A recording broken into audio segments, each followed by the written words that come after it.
Good evening, listener. I'm your host, Carrion, and tonight we have a frightful tale of endless summer. With voice actor Jeramy B and story by Raymond B, I present Summer Fades.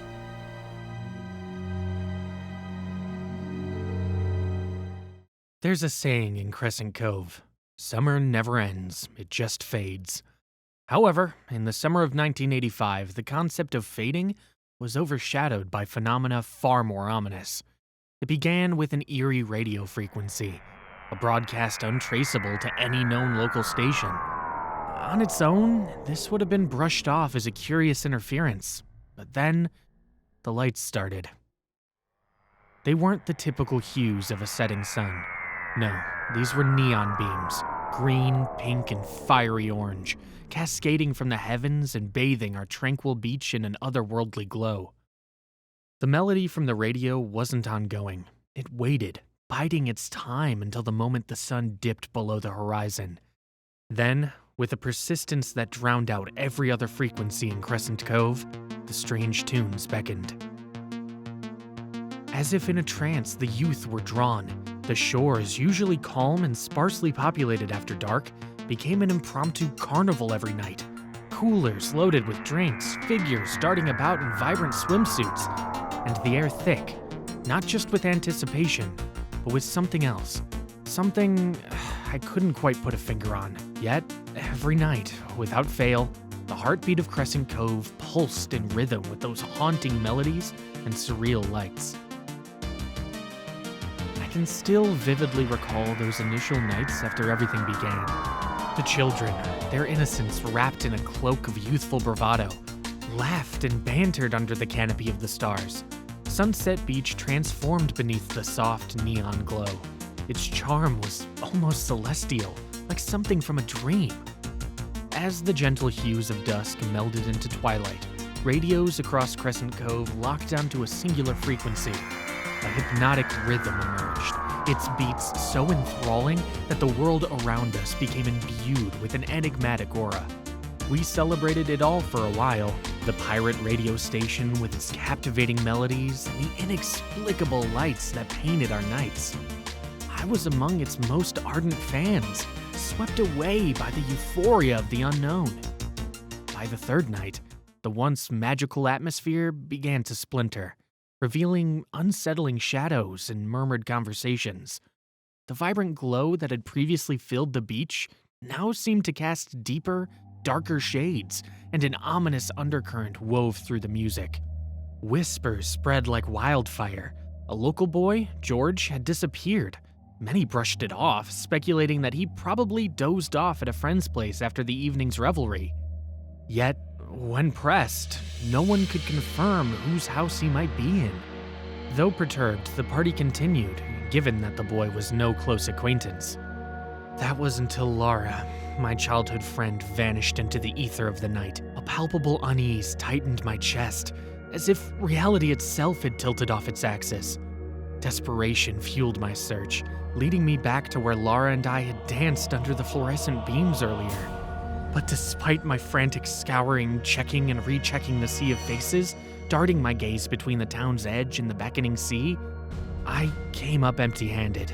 With heavy feet and a heavier heart, I slumped down where her laughter had last echoed, surrounded by the mesmerizing pink-light columns cascading from the heavens. The sharp contrast of such a magnificent sight against the cold void left by Laura's absence twisted my insides. But then, as another radiant beam illuminated the beach, I caught a glint nearby. Trembling fingers unearthed a bracelet, a delicate strand of silver seashells strung on a thin black cord. It would have been fastened by its clasp if it hadn't been snapped. Gripping Laura's cherished trinket, emotions swirled within me as the lights painted a kaleidoscope of colors. Then, I saw a patch of sand, much darker than the rest, and as the lights pulsed rhythmically, stark silhouette emerged, an unmistakable imprint of Laura, forever marked on the sands of Crescent Cove. Her absence left a hole in my heart, but the void was even more tangible on that beach. It wasn't just the chilling breeze or the quiet hush that spread like a rumor. It was the shadow she left behind, seared into the sands, This wasn't just any fleeting mark. It was Laura's imprint, a poignant reminder of our shared moments and the space she once occupied by my side. Every grain seemed to whisper her name, and with each step back toward the town and my home, I felt the weight of our memories pressing down. That night, I stumbled away from the beach, each step echoing my desperate wish that my eyes had deceived me, that the haunting silhouette I'd seen was just a figment of my overwrought imagination. As I threaded my way back, I grabbed anyone I could find, asking, pleading to know if they'd caught a glimpse of Laura. Each no felt like a slash, cutting deeper than the last, and in my distress, I compulsively twisted and turned the bracelet in my fingers, seeking some solace in the only thing of hers I had left. Dawn brought no relief. The phone's shrill ring tore through the early morning silence, and her parents' anxious voices on the other end confirmed my worst fears. They hadn't seen her since the night before, and a growing dread gripped my heart. When my parents turned their questioning eyes on me, the weight of the unknown pressed down, choking my words, leaving me with the hollow response, "I don't know where she is." That day, I was determined to find Laura, and in my frantic search, I ran into Alex. Behind his usual mischievous grin was a mind always ticking, always theorizing. Out of everyone, he was the only one who didn't dismiss my fears. I held up Laura's bracelet, the cold metal sending shivers up my arm.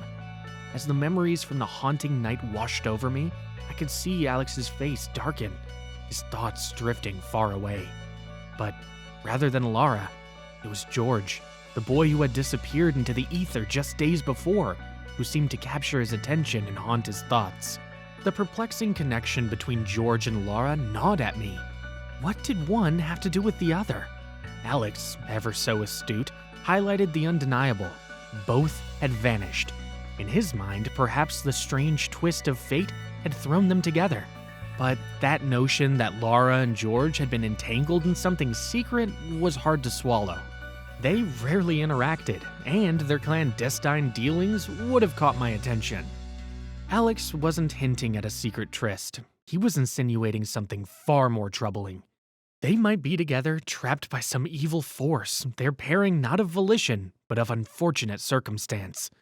The cold touch of dread settled in my chest. Could someone have taken them? And if so, for what purpose? Alex was lost in the enigma, suggesting that their disappearances might be more than mere coincidences. My mind kept circling back to those surreal lights and enchanting music. They had to be more than just uncanny occurrences. But Alex, always the skeptic, wondered aloud how mere lights could steal someone away. He urged rationally, but there was nothing rational about those nights. The world had tilted on its axis, and nothing made sense anymore. I was convinced that the lights, the music, and the mysterious silhouette I'd seen in the sand were all connected. Somehow, they had claimed Laura, and likely George too. Alex, with his inherent curiosity, seemed taken aback by the gravity of my belief. Yet, how could one not draw connections in the face of such oddities? I was desperate to understand their origin. He considered my thoughts, looking to the heavens for an answer. He remarked how the lights appeared celestial in nature, yet dismissed them as the northern lights. We were too far south for such phenomenon. The mystery only deepened. I was puzzled, unfamiliar with the term he'd used. Alex, in his typical fashion, flashed a teasing smirk and explained it was just another name for the northern lights. But our banter took a turn when he hinted he might have a solution to part of our puzzle. His father, he told me, was in the business of fixing radios and possessed equipment that could trace rogue signals. Eagerly, I pushed for action, but he cautiously tempered my enthusiasm. That elusive signal, which we suspected had ties to the mysterious events, only came alive under the cover of night, and so we settled on a plan. As darkness fell, we would trace it to its source. Throughout the day, Alex and I meticulously mapped out our plans. We considered the grimmest of scenarios. What if we encountered their captor and he was armed? How would we approach this without raising suspicion? On the other hand, the chilling thought of not finding them at all loomed large. We debated various strategies, weighing risks and contingencies while the clock ticked on. Time seemed to stretch endlessly, but eventually, the sun's golden hues began their descent, marking the onset of our mission. Amidst the backdrop of heavy metal posters, I noted one in particular. A Megadeth "Killing is my business and business is good" poster proudly claimed the spot in the middle of all the others on Alex's wall. The fiery skull emblem was almost a nod to the room's rebellious spirit. The room was like stepping into a time capsule of the summer of '85, a heavy metal sanctuary. Amid this setting, Alex looked amusingly out of place with his Walkman securely clipped to his side and oversized headphones nearly engulfing his head. His Ghostbuster-esque attire was accentuated by the peculiar device he held, a messy fusion of wires ending in a makeshift satellite dish. The room's loud declaration of rock and roll allegiance contrasted with Alex's sci-fi equipment, creating a beautifully chaotic harmony. Seeing Alex decked out in his gear gave me a moment of amusement. It looked like something straight out of Ghostbusters. Still, he insisted on its functionality, emphasizing its role in triangulating signals. All a part of basic radio theory, he said. He handed over a map, compass, and pencil, detailing a plan to navigate through town.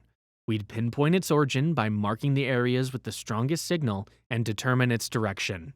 With a sense of purpose and the weight of our mission clear, our jests faded, replaced by a surge of determination. We were on the hunt to unravel the mystery.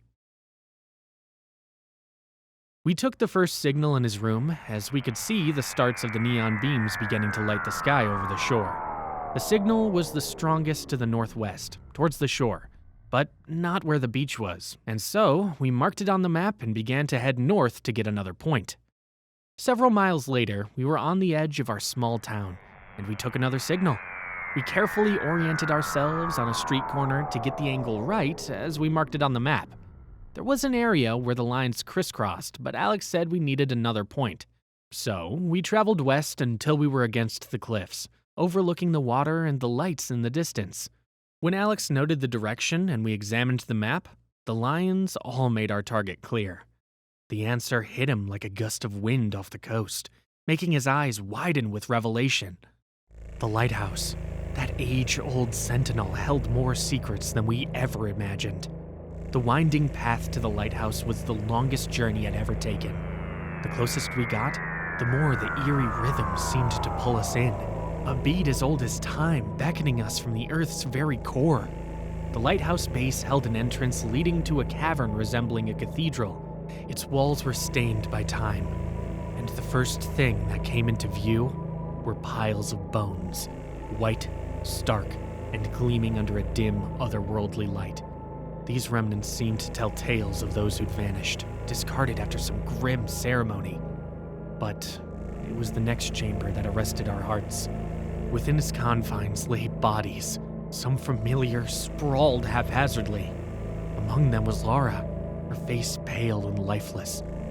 But not all were still. Max, another kid I'd seen enjoying the beach parties, clung to the barest thread of life. The sight was so horrifying that I had to stifle a scream, my hand instinctively flying to my mouth. The source of our shared nightmare was there too, in the middle of the chamber ahead. A grotesque machinery humming and throbbing with pink and blue lights that danced like demons. Its music, if you could call it that, wasn't from this world.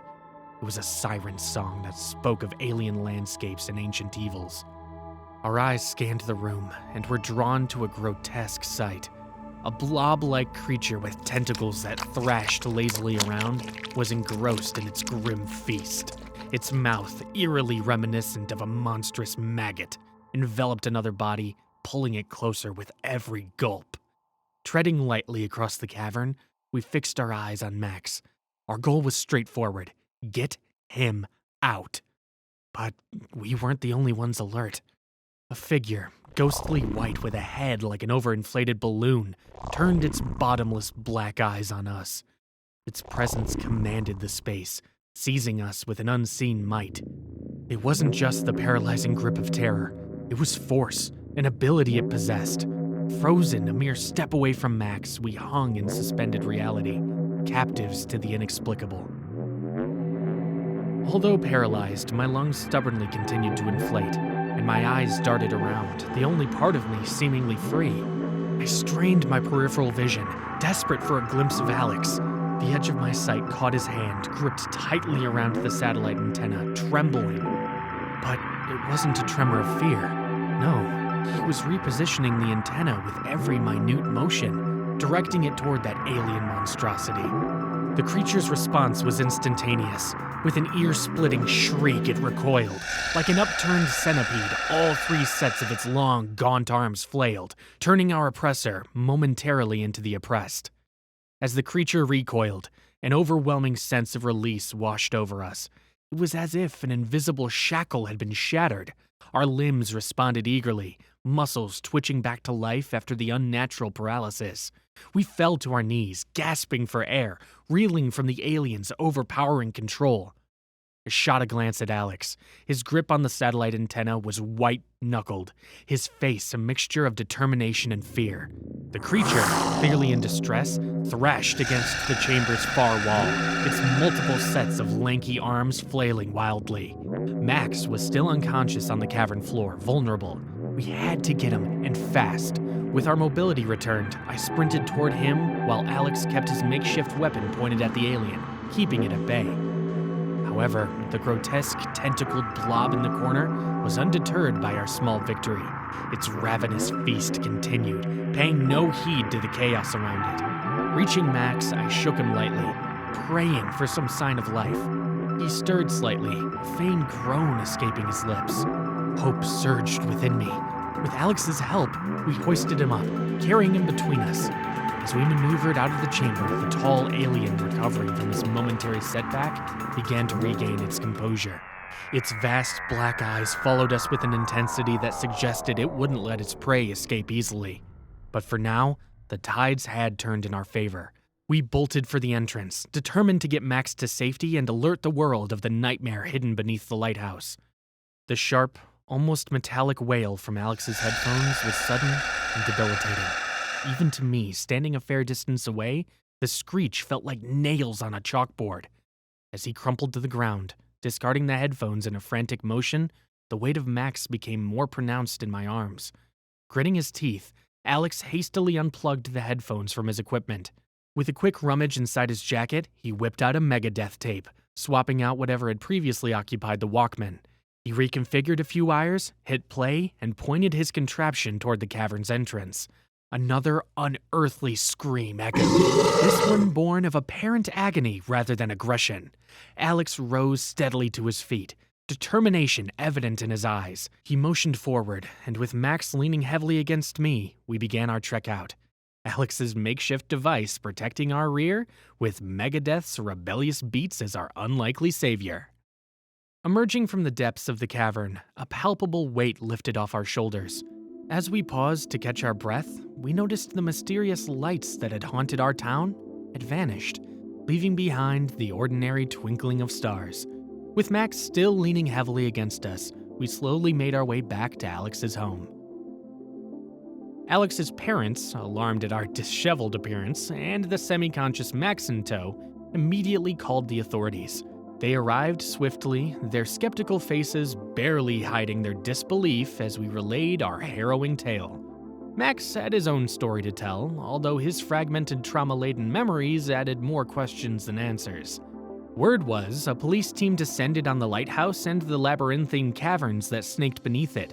But oddly, there was no announcement, no declaration of any discoveries. The summer continued in its blissful rhythm, minus the enigmatic lights. But as the next summer dawned, the lights returned, casting their beguiling allure over the town. They came with the same haunting music, and like moths to a flame, the town's youth flocked to the beach, undeterred by warnings. The disappearances began anew. Desperate, Alex and I hatched a plan to lure the police directly to the source of the mystery, the lighthouse. We placed a fake distress call and even staked near the cavern entrance, hoping to get real-time updates. Yet, when the officers eventually emerged, their demeanor was oddly calm. Unbeknownst to us, they'd see it as just kids causing mischief. Later that night, those officers visited us, not with gratitude, but with reprimands for our prank. The chilling realization hit us. We were alone in our knowledge. Every summer, more shadows were cast on the town's golden shores. We could only watch, helpless as more souls were drawn into the demonic neon dancing lights. Though I eventually left, the haunting memories of those summers remained. Memories of friends lost, of a town under a spell, of dancing to a tune played by an unseen puppeteer. I often stared into the horizon, the memories of those neon-lit nights etched into my psyche. Their pull remained long after I'd left their physical reach. Shadows on the sand, ghosts in our hearts, and the haunting reminder of a devil's dance under neon lights. This was the legacy of my hometown summers. And though the summers back home have indeed ended, I don't think they'll ever truly fade. This has been a Carrion Creature Feature production. If you enjoyed our spine-tingling tale, be sure to subscribe and hit that bell to be notified of our latest horror releases. Until next time, be sure to wear sunscreen.